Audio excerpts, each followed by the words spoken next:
to get this out of your system, and I'm going to let you say hi to everybody. Hi, everybody! Alrighty, off camera. They are camera shy. Good girls. Back to me. Hello, everybody. Welcome back to my kitchen. Glad to have you back. Today's recipe I'm pretty excited about, as usual. But this time we are going to be making a salad dressing. But not just any salad dressing. We're making a blue cheese dressing. So it's pretty cool because you can put this thick, the way it's going to start off, with crudité, your carrots, your celery, cut up red pepper strips, things like that, any kind of fresh vegetables that you dip. This is a great dipping sauce. It's good for chicken wings. It's great for chicken wings. And then your blue cheese dressing on top of your iceberg wedge. Put some bacon crumbles and sliced cherry tomatoes. It's always wonderful. So what we're going to do is just show you the very simple, basic recipe how to do it. And really, it's easy peasy. You're going to be making it tomorrow night. So with that, let's get started. First thing we're going to do, I have some light sour cream. We're going to take a cup of it. This container is an 8-ounce container, so that's exactly what we need. This is a low-fat sour cream. I never really go fat-free, but low-fat, I kind of go low-fat as often as I can. And this is a great opportunity to do that. So we have that. We have a half a cup of small curd cottage cheese. This is actually regular cottage cheese. I looked for the low-fat for small curd. They didn't have it, but they had it in the large curd. And they also have the fat-free in that. And then I'm going to put my handy-dandy glove on, because we're going to be smushing up some cheese. And just to get it started, we'll be beating it a little bit, but for right now, I just want to break it up, and so that I can at least stir it around. This has been sitting on the counter for, I don't know, for about an hour, getting soft. So hopefully it's going to allow it to blend a little bit easier with the beaters. Alrighty. That is 6 ounces of blue cheese. Okay, just take this off and have clean hands again. Just going to mix it around just a little bit, just to incorporate the cheeses and the creams. That looks yummy already. You probably just see it as a big white blob, but trust me, it looks great and it smells great. Okay, to this, we're going to add Worcestershire sauce and low sodium.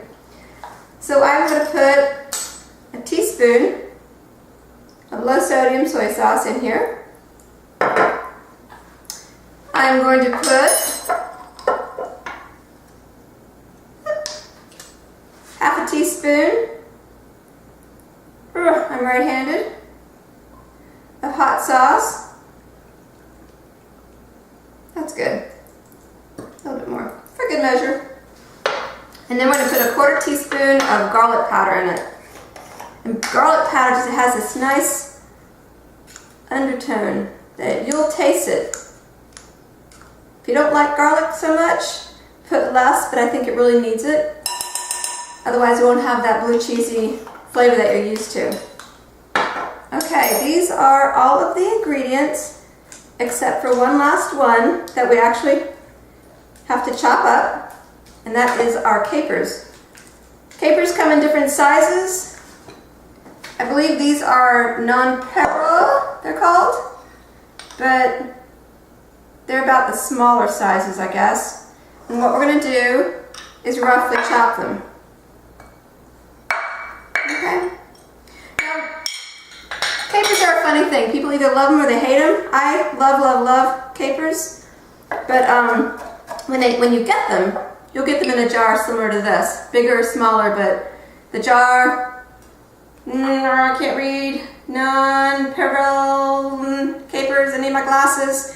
But they're very salty when you get them. In fact, you'll see this sediment down here that's very salty. So what I typically do is I'll drain the brine in here, and some chefs probably are just cringing when they hear this, but I would drain my brine, and then I'll put tap water in here, shake it up, drain it again, and then put fresh tap water in there. These capers are very salty, so the water will dilute them some, but they're still going to end up pretty salty. very salty, very briny, like green olives. I love them, and they do wonders for the blue cheese dressing that we're making, for homemade tartar sauce. I put them in tartar sauce with some tarragon. It's yummy. I sometimes put them in salads instead of green olives. So what we're doing here is just we're roughly chopping it. Kind of squish it a little bit if we want to. Just to break it up some. We just don't want too many full capers, but we'll start to see them getting all chopped up. Okay? Put this in with our mixture, and then we're going to start beating it.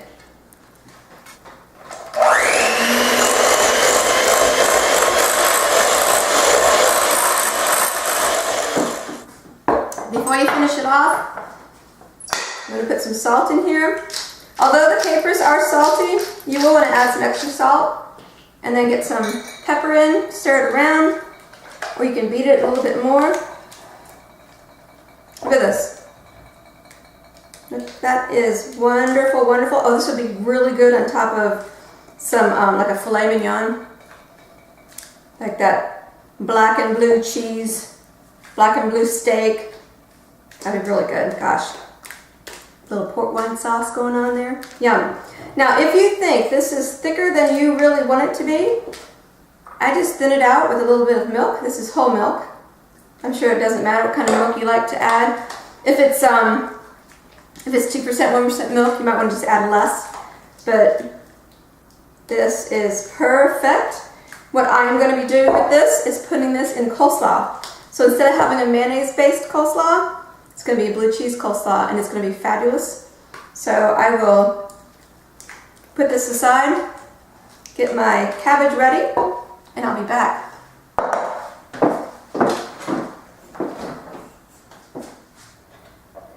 My gosh, I don't know if you can see this. Look how wonderful this looks. This, right now, I basically just have green cabbage, red cabbage.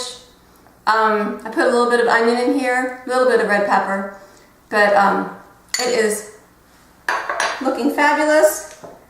I am just going to top it off with just a little bit more on top. Then maybe pull a sprig of basil for the side, which smells fabulous. Now let's just take a bite, because this is one of my favorite things to do.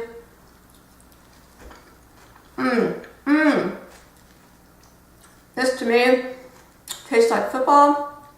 It's really just screaming for buffalo chicken wings and some carrots on the side. And some fried French onions, and some fried onion rings. Wouldn't be so bad either. But please, you just saw how easy this was. It took me probably 10 minutes to make, and it is going to be a wonderful salad for the summertime. Buon appetito, everybody. Yum.